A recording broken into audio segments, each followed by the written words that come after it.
actor that wants to be, you know, in front of the lights and the cameras and the audience, and it's generally called a show-off in school before they become a sort of anybody, you know, they're out there, you know, like with the flashiest clothes or trying to, you know, make all, you know, all the jokes or chatting up girls or whatever. They're the show-offs. That's why, you know, why us, you know, why? You don't know. And as someone said to me, not too far away in this room, you know, those friendships outlasted all the other ones with women and everything like that. So the band's been going longer than any kind of marriage or involvement, I think. Oh, video that we did, like, on our own, outside of a TV station. Normally you went to a TV station and did the song.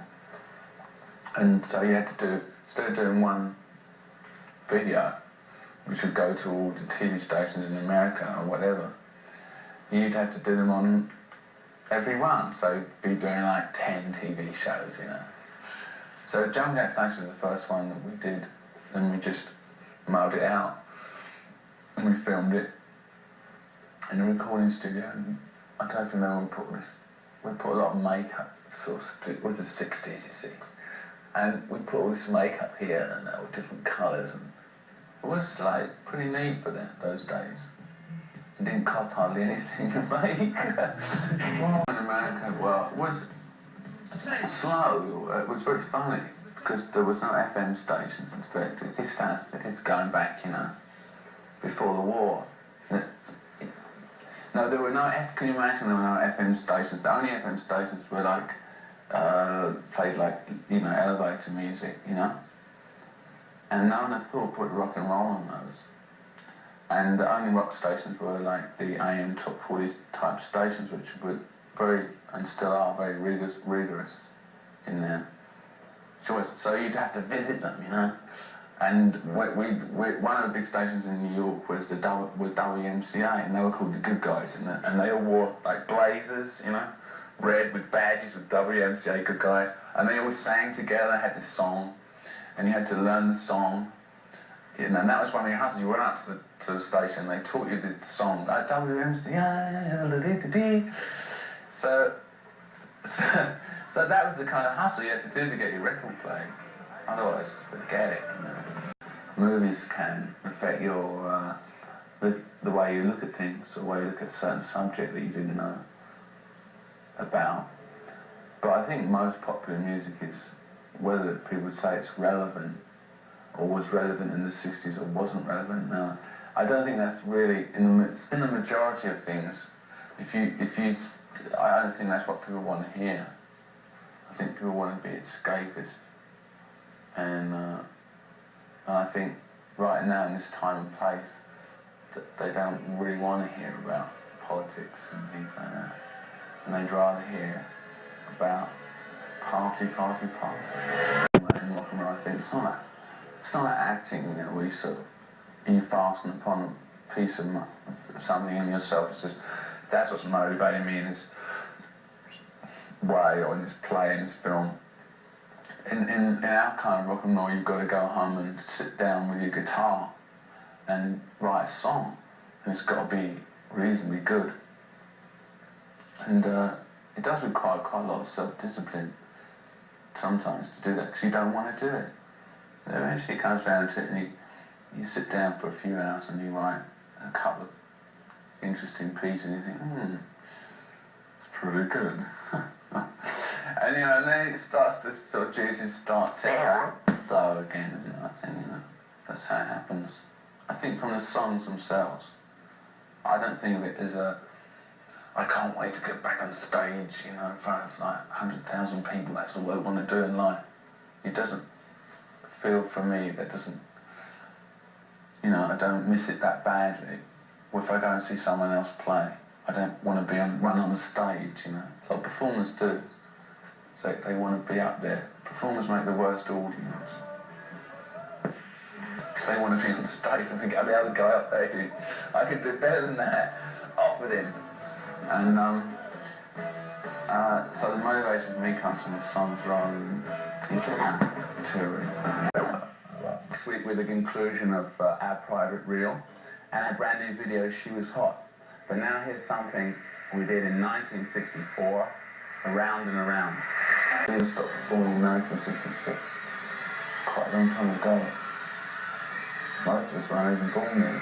There was one song that was particularly chosen as the thing as being an anti-woman song, which is like Under My Thumb.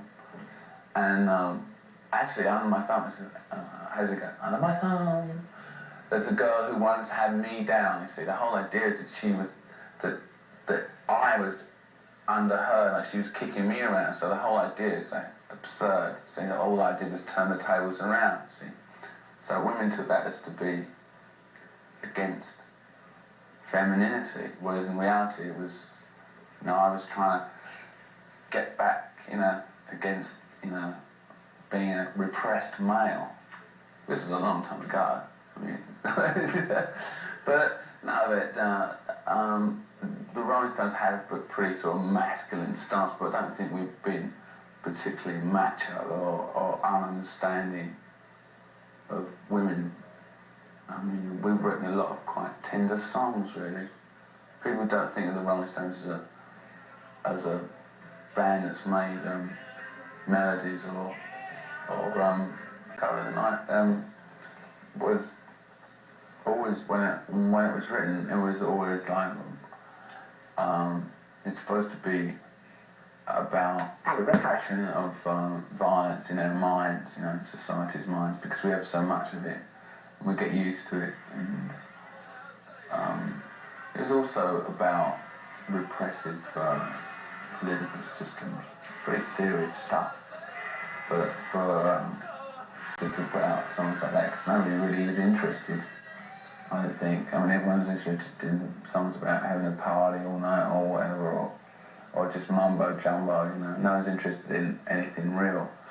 Plus, then the video was set out to reflect that song, made it perhaps a little easier or not easy to understand.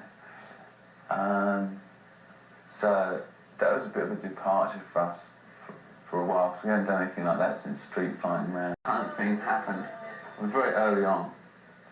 It was 1976 it started to happen, so it's only 7.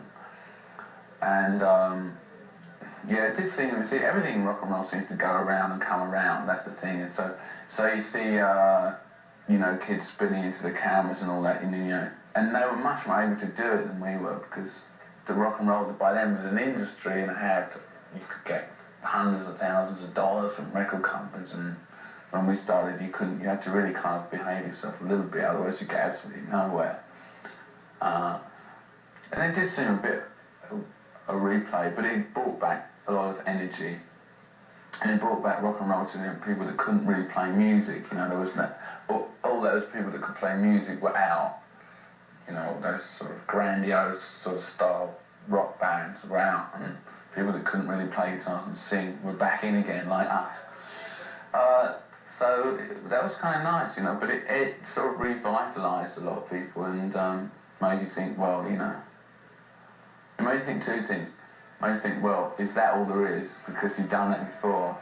And it made you think, well, you know, energy is really a good thing to have in rock and roll. Gimmicks or theatrics. You know, if it's really good, it's theatrical. If it's just rubbish, it's gimmicks.